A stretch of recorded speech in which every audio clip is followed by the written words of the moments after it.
My name's Brenda Croft and I'm a lecturer of Indigenous Art, Culture and Design.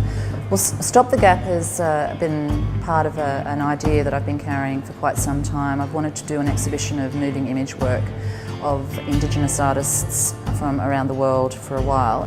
We're very familiar within our community, Indigenous community, with the political rhetoric surrounding closing the gap. And so I wanted to look at works that challenge and confront, and hopefully some unexpected works for viewers to come and see. My name is Kathleen Ash Milby. I am from the Navajo Nation and I am an associate curator at the National Museum of the American Indian in New York.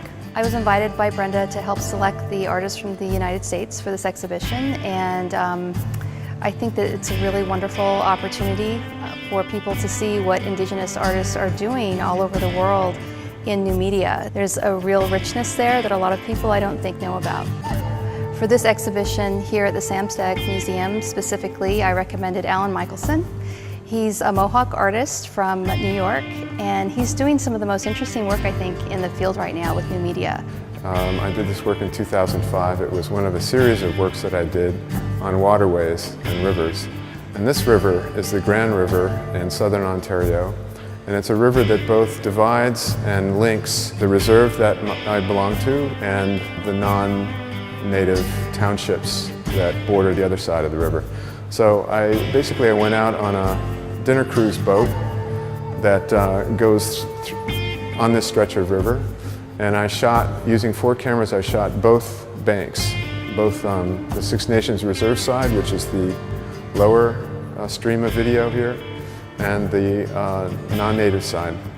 And I also recorded sound of that dinner cruise, including the captain's sort of tour boat narration. In 10 short years, they were able to clean up the river. Which differs from the other sound that I recorded, which was some elders at Six Nations Reserve asking them about the river. And so you get these two very different takes on the same geography. Hi, my name is David Garneau. I'm working as a curatorial advisor to Brenda Croft, and I'm from the University of Regina in Saskatchewan, Canada. So I'm bringing 2 artists to this part of the exhibition. Rebecca Balmore, whose work is behind us, is from Vancouver, Canada, and her work is about missing women. The series of events that occurred beginning about a decade and a half ago, and this is documenting right in the midst of the tragedies, women who are disappearing from the streets of Vancouver.